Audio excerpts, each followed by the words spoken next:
नमस्कार. महाराष्ट्रामध्ये कुपोषणाचा विषय हा दिवसेंदिवस गहन होत चाललेला दिसत होता. त्याचवेळी महाराष्ट्र शासनाने माझी चेअरमन कुपोषण निर्मूलन, माता मृत्यू, बाल मृत्यू यासाठी नेमणूक केली. या मोहिमेमध्ये अनेक मिशन समोर आली. सर्वात प्रथम तर सॅमची मुलं जी होती त्यांना मॅम मध्ये आणायची, म्हणजे सिव्हिअरली मालनरिश असतील त्यांना मध्यम मॉडरेट मालनरिश मध्ये आणायचं. हे करताना आमच्या आशाताई, आमच्या अंगणवाडी सेविका हे खूप चांगल्या प्रकारे काम केलं. सॅम मधून मॅम मध्ये तर बाळ आलं, पण मॅम मधून नॉर्मल मध्ये म्हणजे सर्वसाधारण गटामध्ये बाळ आणण्याचं आव्हान आज आमच्या समोर आहे आणि ते आव्हान आम्हाला पेलायचं आहे.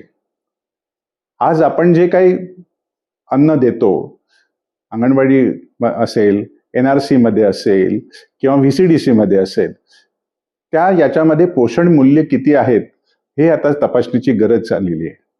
कारण ग्लोबल वॉर्मिंगमुळे जमिनीचा कस कमी झालाय आणि धान्याची प्रत देखील खालावलेली आहे.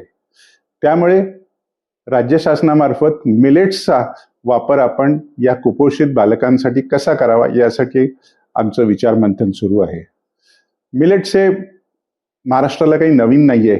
ज्वारी, बाजरी, रागी, नाचणी याच्यापासून पदार्थ कसे बनवता येतील आणि ते बालकांना चविष्ट लागून ते बालक कसं ऍक्सेप्ट करतील, म्हणजे ज्याला आपण टंग टेस्टेड फूड म्हणतो, ते कसं होईल याकडे सध्या राज्य शासन लक्ष देते.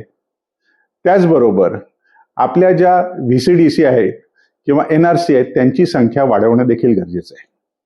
आजपर्यंत आपण मध्यम कुपोषित जी मुलं आहेत त्यांना फार दिवस अंगणवाडीमध्ये ठेवत नव्हतो, तर त्यांना आता पूर्ण वेळ अंगणवाडीची सेवा देणं गरजेचं झालेलं आहे. त्याचबरोबर त्यांच्यामध्ये जे शारीरिक व्यंग जन्मजात असते त्यासाठी देखील राज्य शासनाने आपण 2 वेळा एनामॉली स्कॅन करण्याचं देखील ठरवलंय.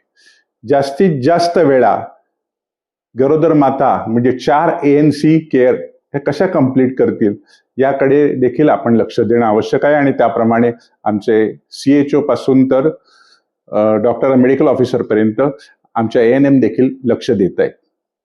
काही भागामध्ये त्रुटी असतील, काही भागामध्ये कनेक्टिव्हिटीचा प्रॉब्लेम असेल, काही भागामध्ये ॲम्ब्युलन्सचा प्रॉब्लेम असेल, पण अशा विपरीत परिस्थितीमध्ये आरोग्य खात्यातले लोक काम करून आपण शेवटच्या घटकापर्यंत पोहोचण्याचा प्रयत्न करतोय.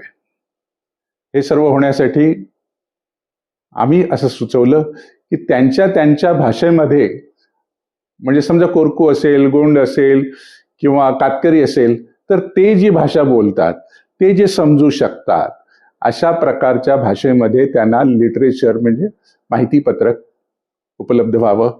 त्यांच्यासाठी वेगवेगळ्या रेसिपी तयार व्हाव्यात जे आई आपल्या मुलाला खाऊ घालू शकते आणि घरच्या घरी त्याचं कुपोषण दूर करू शकते. हे राज्य शासनाचं उद्दिष्ट आहे.